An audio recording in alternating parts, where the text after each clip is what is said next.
Aloha attendees, thank you very much for coming. This is going to be a really interesting panel. I just want to tell you that if you and your Ohana and your colleagues and friends were not able to attend this because they were doing something else, it will be available on the YouTube channel on the Better Tomorrow Speaker Series, probably next week. And then eventually we will be having a highlight version on our website, which will be up for at least a year. So there'll be lots of opportunity to catch up with this. My name is Roger Jellinek. I'm Executive Director of the Hawaii Book and Music Festival. And I have a special relationship to our speaker, Patrick Sullivan, because I had the privilege of spending every Friday afternoon for about 5 years working on this book. And you think that's a long time, but he has a lot to say. And to get it down to manageable proportions is an epic task. In this panel, we're going to let him go, and he's got fascinating ideas to give you. So without further ado, I'm going to have Patrick introduce himself, and then off we go.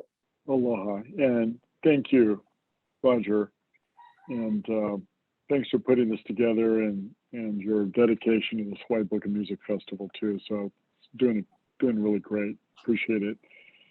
And I'm delighted to be here today. So I started Oceanit 30-some years ago, 36 years ago, and over time I developed this approach that I'm going to share with you today on disruptive technologies and how we think about it. But a little bit of my background, I met a local girl, got married, got my Ph.D. here at UH in engineering, and really was torn between either working at Pearl Harbor or at the university, so I started Oceanit. And over time, we've created an interesting group. Right now, it's a few hundred people, maybe 100+ PhD level scientists and engineers. So we practice what we do and what I'm going to be talking about, and I share it in the book. The thing in the background there behind my picture is this thing we call the petting zoo, and it really started because I realized that although we're downtown Honolulu, and I know most everybody, most of the businesses, and everybody from the banks, insurance companies, and architects, and everybody, they really didn't understand how this worked. And so we put the petting zoo together just to show people stuff, what happens when we think of things, and to draw this connection between education, ideas, and things you create from ideas. So there are technologies we put on the wall, and we have, during non-COVID times, we had a lot of schools come through. We still do, a lot of businesses and visitors from all over, actually visitors from all over the world. We work in so many industries now. So we work in energy, defense, healthcare, industrial technologies. All this was really created here in Hawaii from these ideas in this process that I'm going to walk you through. But that's what the petting zoo is, and you see it in the background there because it's in the office, but it turns out it's kind of a fun thing for people to go and pick something up and try it out. And there's some of the things, for example, when we started, I'm going to talk a bit to get too ahead of myself here, but some of the things I'll talk about are nanotechnology. And so we made things, changed surfaces to act in these peculiar ways.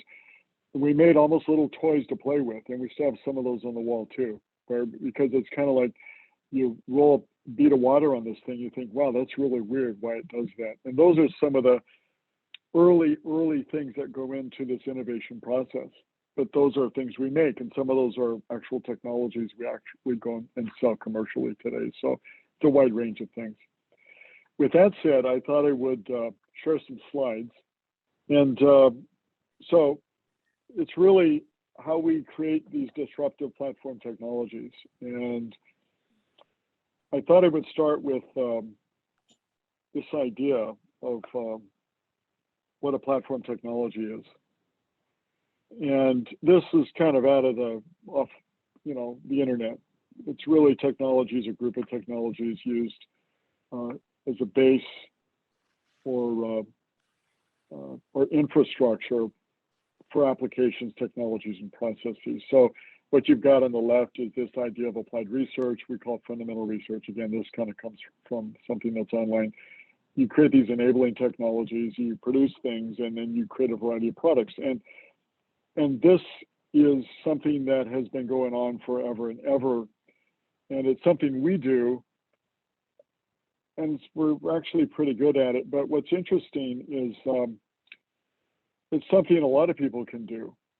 And when we do this, we're kind of creating these big opportunities. And then, of course, doing something about them takes quite a bit of work. And this one, I wanted to kind of give you an idea, an illustration, what I'm talking about when I say disruptive platform technologies. So a really good example is kind of illustrated here with the transistor, which most people think sounds, it's kind of pretty common, but it really wasn't. And the solid state transistor, as seen here, doesn't look anything like the transistor you see in the middle. And it created enabled all these things on the right, from Teslas that are like computers on wheels to iPhones and everything else. And the reason this is important is because before this happened, it was hard to imagine what could be an iPhone. You can't really predict the iPhone, but the fundamental science that went into this is what created the opportunity to produce an industry that created trillions of dollars and millions of jobs and transformed the world. This happens over and over. And this is what I mean by disruptive platform technologies. And in the context of what we do at Oceanit, because we're here in Hawaii, we can do this from Hawaii just as well as we can do it from anywhere. And we do. Now, in this case, it was interesting because Shockley was one of the key guys, and he and his colleagues got a Nobel Prize in 1956 for this idea, this insight. Now, if somebody said to you, I've got a guy who does quantum physics who's now looking at semiconductor physics, you say, well, what's that got to do with the price of corn? The fact is it doesn't, but what it did do is it created the future. And it starts on the left. And so what's more interesting is that when he went back, so he grew up in Palo Alto, his father was in mining. And he was a difficult guy, so I've heard, as are a lot of the really smart people. We got a bunch of them here. People that are super smart are socially sometimes awkward. Don't be surprised. But what's interesting, he went back to Palo Alto, ended up as a professor at Stanford, but there really wasn't a tech industry or anything like that. It was mostly agriculture. And it's hard to get people's heads around that idea that it didn't exist in its current form. And it was some of his students, that it really created Fairchild, which started making semiconductors and transistors and created industries, Hewlett Packard. There's a genesis of how this happens, and you can map it back to those things.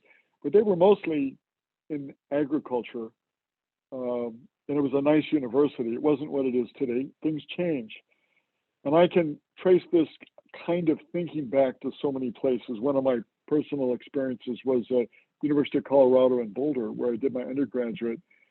And at the beginning of the early days in semiconductors, my job was at a company called Storage Tech. And we used equipment at the university because we had mostly farms and cows in Colorado and in Boulder. Things change.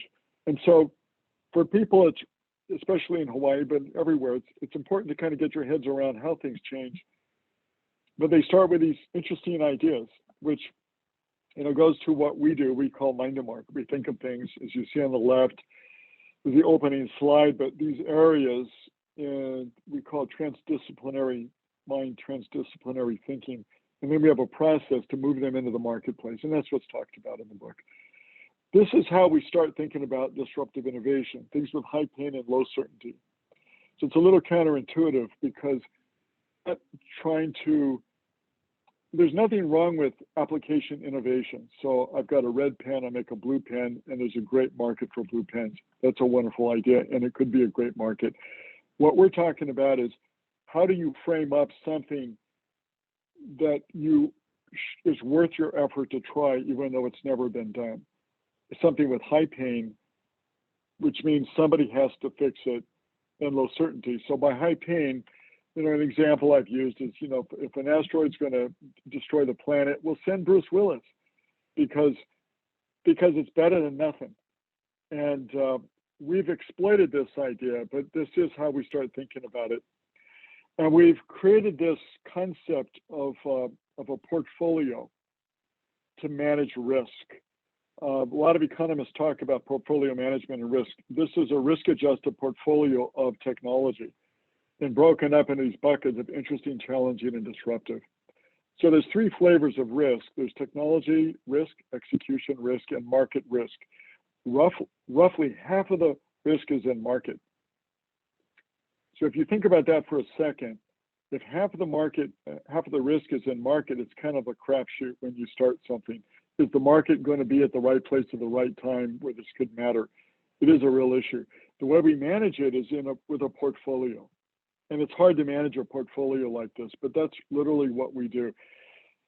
This is how we pay the bills as we grow what we do, but we manage risk like this.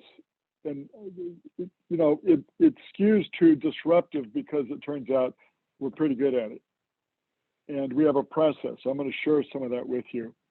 I'm not going to spend a lot of time on this, but just to give you a more complete idea, we've got the blue zone, the deep science part. It's a culture in and of itself.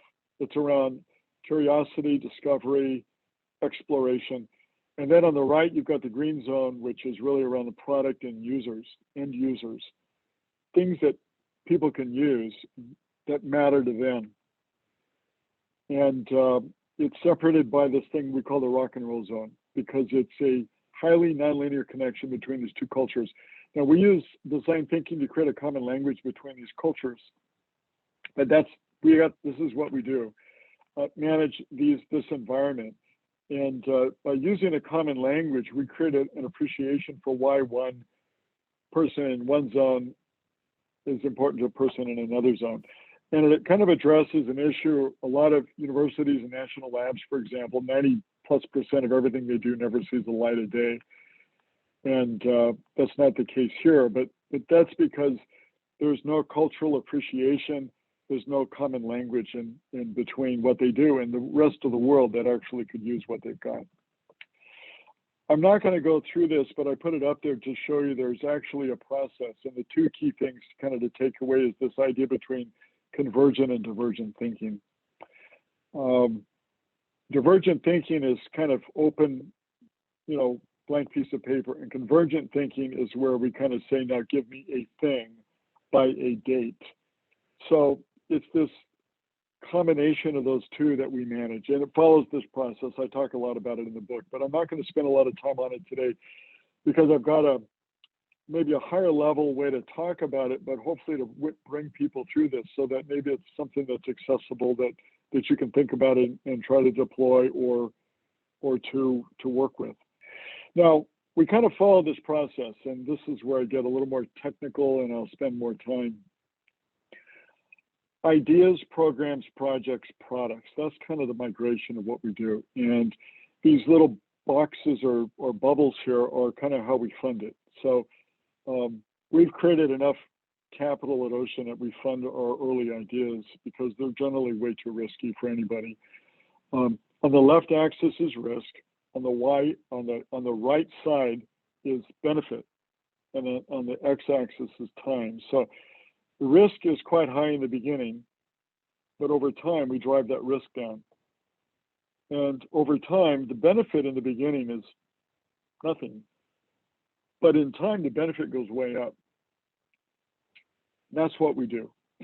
Now, the way I've laid this out, it kind of, to a large extent, disintermediates venture capital because venture capital has a place, as you see with this kind of red bubble here, but because we don't have venture capital here, and by the way, what we do is way too risky for them to fund.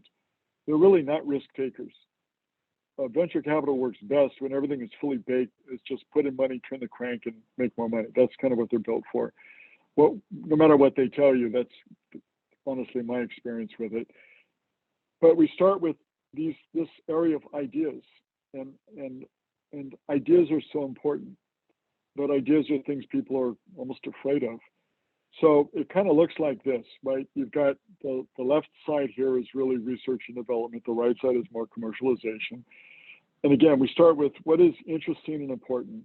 And a lot of people jump ahead to requirements, especially people in the government. If there's no requirement, we can't do it. If there's no requirement, we don't have any money for it. In the short term, that might make sense. The way we're looking at it doesn't make any sense. Generally speaking, when we start with interesting and important, it precedes requirement pretty much every time. It's weird how that happens, but it always does. And then you get to the commercial driven things around projects, and then road growth around products. And growth around products is around scalability. Right? So how do I produce a product and make replicates and scale in a cost efficient way that people can use that matter, makes a difference. So, commercial is where you start to look for financing things, and there's all kinds of ways to do it, including venture capital, but there's a lot of corporate co-development we've been doing. And of course, everybody focuses on the boom, the hockey stick growth. That's what everybody wants. So you put in money in turn, and that's the explosive growth that really drives venture capital. And there's a place for that, but it turns out it lives in a few regions of the country. Really, you could say 8, but maybe 4. It doesn't live here. It doesn't live in most places. And so we've created these ideas that may work with private equity or venture capital. We've done some private equity deals or VC deals, but to not require that to make progress, and not require that to get to market, or necessarily require that to scale. So again, back to this question of what's interesting and important. So we develop these ideas, and then we go to different parts of the government to ask them to fund it. And they're generally ideas that are not fundable by anybody else because they're just too risky, right? We'll think of things that maybe they know are problems, but nobody's put forward an idea. And it's about matching what we call risk appetite. So risk appetite is for these different federal institutions. It's Department of Defense, it's NASA, it's Department of Energy, it's Department of Commerce, pretty much every federal agency. And they go up and down. They're not always risk adverse. They're not always, willing to take a risk. So it varies quite a bit. But they invest a significant amount into early stage research, and they take a chance on ideas. And so we may spend a lot of time educating them about why they should underwrite an idea.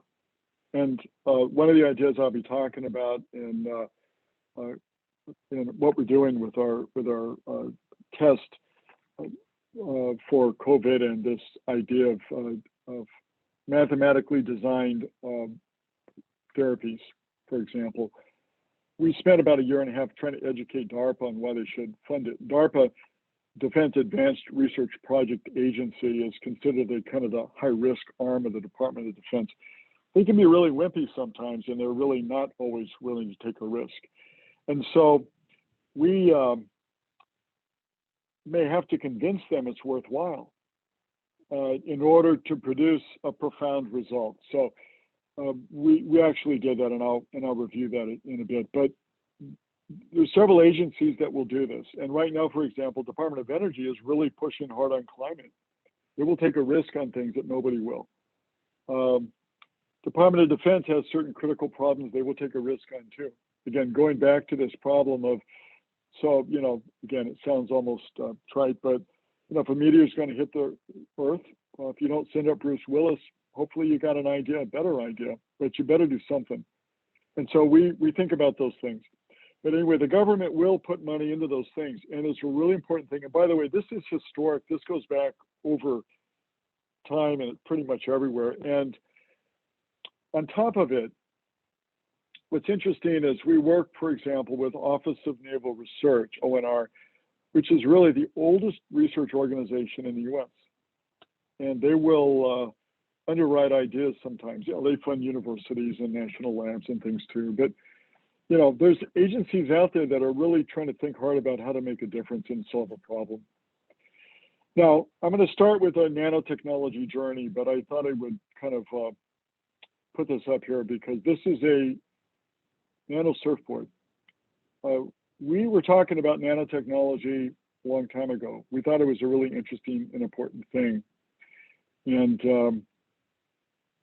I said, let's stop talking about it and make something. So the surfboard on the left has titanium nanotubes. We made one. They're quite expensive. It's much more resistant to dinging. But that was important because what it did was break down this barrier of, you know, going from PowerPoints and just papers to make something. Make something is a really important step in the process. Even if it doesn't work, even if it fails, even if it's not the usable thing you think it should be. There may be a market for this kind of surfboard, but we thought it's probably not the market we're going to focus on. But we literally made the surfboard and we broke through a kind of a glass ceiling of people dancing around an issue as opposed to doing things. And once we did that, it opens up kind of the floodgate. And so I'm going to walk through some of these things and give you some specific examples. So we started this area in nanotechnology in mid-2000s. And we hosted an event with the university. And for example, the Nobel Prize for carbon nanotubes, Sir Harold Kroto, was here in the office. He was an invited speaker. We went up and said hi, and we're looking at this stuff, spent some time with him. We got to meet some of the smartest and most interesting people in the world. It was really this area where we thought this is something we should do. It really wasn't a lot more than that, except we thought we should do it. And so that led to a lot of interesting things. Now, we produced an idea for the industrial application of nanotechnology. And part of that was because around the same time, I remember I was at a conference